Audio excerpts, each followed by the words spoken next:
Assalamualaikum warahmatullahi wabarakatuh. Skenario hidup tiap orang itu berbeda-beda. Semua manusia diciptakan dengan rezekinya masing-masing. Semua manusia diciptakan dengan jalannya masing-masing. Dan semua manusia juga diciptakan dengan masalahnya masing-masing. Ada orang yang kerja dengan penghasilan besar, tapi jauh dari anak istri. Ada orang yang kerja dekat dengan keluarga, tapi penghasilannya pun pas-pasan. Ada orang cemerlang dalam karir, gaji mentereng, tapi gajinya habis untuk melunasi hutang orang tuanya. Ada orang yang penghasilannya biasa banget, tapi punya orang tua yang tidak punya hutang sama sekali. Ada orang rumahnya kecil, tapi anaknya banyak. Ada orang yang rumahnya besar, tapi Allah belum mengkaruniai mereka untuk punya anak.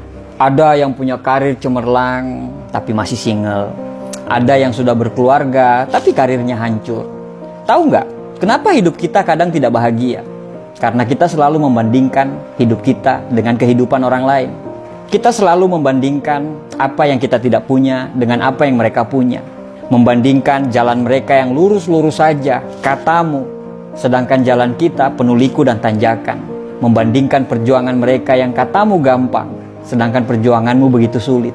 Ya, kalau selalu membandingkan, pasti tidak akan ada habisnya. Manusia pasti punya masalah masing-masing. Masing-masing pasti punya perangnya dalam hidup. Jalan kita sebenarnya sama-sama terjal. Cuman yang membedakan itu jenis batunya saja. Masalah kita itu sebenarnya sama-sama sulit. Cuman yang membedakan jenis masalahnya saja. Kadang kita lupa untuk bersyukur dengan apa yang kita punya. Kita sampai lupa rahmat yang Allah kasih ke kita saat ini. Rezeki yang dikasih ke kita itu bukan hanya berbentuk uang, badan yang sehat, anak yang soleh, pasangan yang setia, lingkungan kerja yang nyaman, tetangga yang ramah, teman yang gak drama, orang tua yang masih lengkap, dan banyak sekali hal-hal yang sebenarnya bentuk rezeki tersebut bahkan tidak bisa dibeli dengan uang. Jangan beranggapan bahwa Tuhan itu tidak adil. Jangan selalu beranggapan bahwa hidup orang lain itu lebih baik daripada kita. Belum tentu. Jangan pernah membandingkan satu postingan bahagia orang di media sosial dengan 24 jam kita saat itu. Itu tidak adil. Dikala kita mengeluhkan tentang pekerjaan kita, bagi para pengangguran, pekerjaan kita itu adalah impian mereka. Dikala kita selalu mengeluhkan tentang anak kita yang berisik dan susah diatur, tapi anak kita yang berisik itu adalah impian semua wanita yang ditakdirkan untuk tidak bisa punya anak. Rumah kecil yang selalu bocor itu adalah impian orang-orang yang terusir dan tergusur. Harta kita yang sedikit itu adalah impian bagi orang-orang yang dikejar hutang. Kenapa kita tidak bersyukur dengan apa yang kita punya? Kenapa kita tidak bersyukur dengan apa yang kita miliki saat ini, walaupun sekurang apapun itu? Kenapa kita terlalu sibuk dengan melihat bahagianya orang lain? Kenapa kita tidak mencoba membuat diri kita bahagia? Kenapa kita terlalu sibuk ngurusin rezekinya orang lain? Sampai rezeki yang ada di dekat kita saja kita tidak pernah sadari, bahkan kita tidak pernah syukuri itu. Apa yang membuat kita mengeluh? Apakah dengan mengeluh itu bisa merubah keadaan kita? Taruhlah kita lagi susah sekarang. Kita lagi berada di fase yang begitu sangat perih dalam hidup ini. Tapi, bukankah Tuhan selalu memberikan kita masalah, selalu dengan jalan keluarnya? Jangan tangisi keluhan dan masalah itu. Tugas kita adalah mencari jalan keluar dan solusinya. Tidak akan ada jalan keluar bila kita selalu mengeluh dan lupa bersyukur. Karena syarat untuk menemukan jalan keluar tersebut adalah dengan berpikir jernih. Berpikir jernih hanya bisa dilakukan orang-orang yang pandai bersyukur dan ikhlas. Memang terkadang apa yang terjadi susah kita mengerti. Tapi sebenarnya kalau Tuhan menciptakan kesedihan, Tuhan juga pasti menciptakan kebahagiaan. Karena sedih dan bahagia selalu jalan beriringan.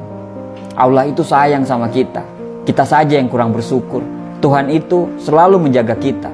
Tapi kita saja yang tidak tahu diri. Tidak peduli seberapa buruk perjalanan hidup yang kamu lagi alami sekarang. Saat kamu bangun pagi besok, ucapkanlah rasa syukur. Alhamdulillah, karena kita masih diberikan kesempatan untuk melihat mentari pagi. Tidak ada penderitaan yang abadi, begitu juga dengan kebahagiaan. Kecuali bagi orang-orang yang pandai bersyukur. Insya Allah, dia akan selamanya merasa bahagia. Bersyukur itu jauh lebih mulia daripada selalu mengeluh dan mengutuk keadaan. Karena dengan selalu bersyukur, kita bisa membebaskan diri kita dari rasa cemas dan rasa bersalah. Nikmati semuanya yang kamu miliki saat ini. Jika sedih, Jangan terlalu jatuh. Jika senang, jangan terlalu terlena. Sertakanlah selalu rasa syukur dalam setiap hidup yang kita miliki. Bahkan, walaupun cuma sendal jepit yang Anda pakai sekarang, bersyukurlah. Karena sendal jepitmu itu adalah impian bagi orang-orang yang tidak punya kaki. Ada pepatah Jawa mengatakan, sejatine urip kuwi mung sawang sinawang. Terkadang, kita melihat hidup orang lain itu jauh lebih enak daripada kita. Tapi mungkin saja dia lebih susah, tapi dia tidak pernah mengeluh. Hakikat hidup ini adalah persoalan bagaimana seseorang memandang dan melihat sebuah kehidupan. Terakhir, tarik nafas panjang, bersyukurlah dengan nikmat dan karunia hari ini. Tersenyumlah dan lanjutkan perjuanganmu. Terima kasih.